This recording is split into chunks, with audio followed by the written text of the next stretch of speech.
Good morning बच्चों पिछले दिनों में मैंने आप लोगों को उपसर्ग और प्रत्यय की परिभाषा और कुछ उदाहरण हिंदी ग्रामर में उतारने के लिए दिया था। आज मैं उपसर्ग और प्रत्यय को पूरी तरह से इस वीडियो के माध्यम से समझा रही हूँ। तो कॉपी में जहाँ पर आप लोगों ने लिखा है सबसे पहले उसको निकाल कर बैठ जाए ताकि समझने में कोई मुश्किल ना आए। तो सबसे पहले हम लोग देखेंगे उपसर्ग।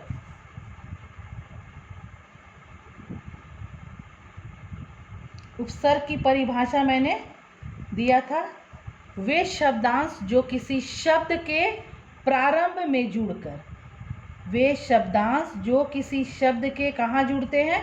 प्रारंभ में जुड़कर उस शब्द का विशेष अर्थ प्रकट करता है। तो ध्यान देने वाली बात उपसर्ग में ये है, सबसे पहली बात तो कि वो किसी भी शब्दांश के प्रारंभ में जुड़ता है, प्रारंभ में जुड़ता है। दूसरी ध्यान देने वाली बात है कि उस शब्द का उपसर्ग विशेष अर्थ को प्रकट करता है। तो इसको समझाने के लिए सबसे पहले इसके उदाहरण को देखेंगे। उदाहरण के माध्यम से आप लोग भली भांति उपसर्ग को समझ पाइएगा। जैसे एक शब्द है बन, ये एक शब्द है। अगर हम लोग इस शब्द के प्रारंभ में अन जोड़ देते हैं, क्या जोड़ देते हैं? अन, तो क्या शब्द बन जाएगा? मिलाकर अगर हम इसको लिखेंगे तो ये बन गया अनबन। क्या बन गया? अनबन।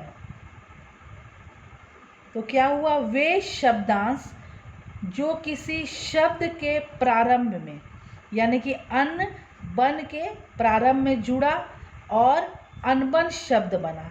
तो ये अनबन शब्द बन करके इस शब्द का क्या अर्थ प्रकट किया? विशेष अर्थ। ठीक है, विशेष अर्थ प्रकट किया, जिसका विशेष अर्थ क्या होता है? मन मुटाव, मन मुटाव। ठीक है, तो ये है उपसर्ग। सबसे पहली बात तो वे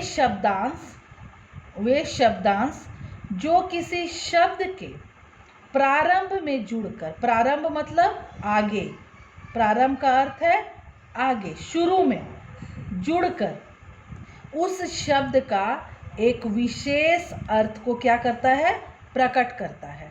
जैसे हम उदाहरण में देखें, बन शब्दांश के प्रारंभ में अन जोड़ा गया, अन जोड़ने पर अनबन शब्द बना और इस अनबन शब्द का विशेष अर्थ क्या हुआ? मन मुटाव। हिंदी में तुम लोग सुनी हो ना अनबन, उसका किसी के साथ अनबन हो गया।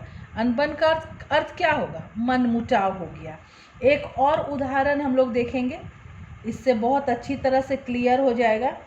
जैसे हम लोग एक शब्द हम लोगों के पास है मान, ठीक है।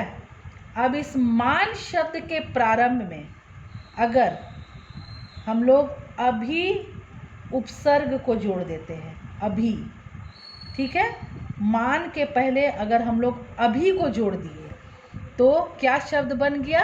अभिमान। मान के प्रारंभ में अभी शब्द को जोड़ने पर बन गया अभिमान शब्द। और इस अभिमान का विशेष अर्थ क्या होता है? घमंड। अभिमान का मतलब क्या होता है? घमंड। तो एक विशेष अर्थ प्रकट हुआ, मान और अभी जोड़ने से बन गया अभिमान, तो विशेष अर्थ इसका प्रकट हुआ घमंड। तो उपसर्ग वही है, किसी भी शब्द के प्रारंभ में जुड़कर। उपसर्ग क्या होता है? ऐसा शब्दांश होता है जो किसी शब्द के प्रारंभ में जुड़कर, प्रारंभ मतलब आगे, आगे जुड़कर उस शब्द का विशेष अर्थ प्रकट करता है। ठीक है, तो दो बात इसमें ध्यान दोगी उपसर्ग में। सबसे पहले तो कि प्रारंभ में ये जुड़ता है, और दूसरी बात है कि ये विशेष अर्थ प्रकट करता है, उसे उपसर्ग कहते हैं। मैंने बहुत सारा एग्जाम्पल देखो यहाँ पर दिया है।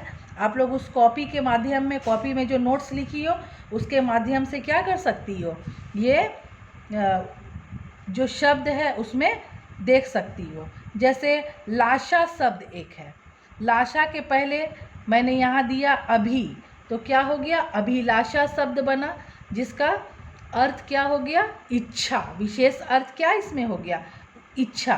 तो उपसर्ग में हमेशा क्या होता है, एक विशेष अर्थ प्रकट होता है। ठीक है, तो ये हुआ आप लोगों का उपसर्ग। तो एग्ज़ाम में उसी तरह से आता है। आप लोगों को कुछ शब्द दे दिया जाएगा। मान लो कि कुछ शब्द जैसे दे दिया, मान लो मैं एक और उदाहरण दे रही हूँ। जैसे पुत्र शब्द दिया हुआ है, ठीक है, पुत्र शब्द दिया हुआ है। अब इसमें हो सकता है उपसर्ग जोड़कर आप लोगों को एक नया शब्द बनाना है। ठीक है, तो हम लोग पुत्र के आगे अगर सु शब्दांश को जोड़ेंगे, क्या शब्दांश, सु, तो सु शब्दांश को जोड़ने पर ये बन जाएगा सुपुत्र। पुत्र तो है ही है, पुत्र का अर्थ क्या होता है, बालक। किसी के बच्चे को, लड़का को क्या बोलते हैं, पुत्र। लेकिन अगर उसके प्रारंभ में हम लोग सु शब्दांश को जोड़ेंगे, सु उपसर्ग को जोड़ेंगे, तो क्या बन जाएगा, सुपुत्र। सुपुत्र का विशेष अर्थ होता है अच्छा पुत्र। क्या होता है, अच्छा पुत्र। तो एग्ज़ाम में उसी तरह से आएगा।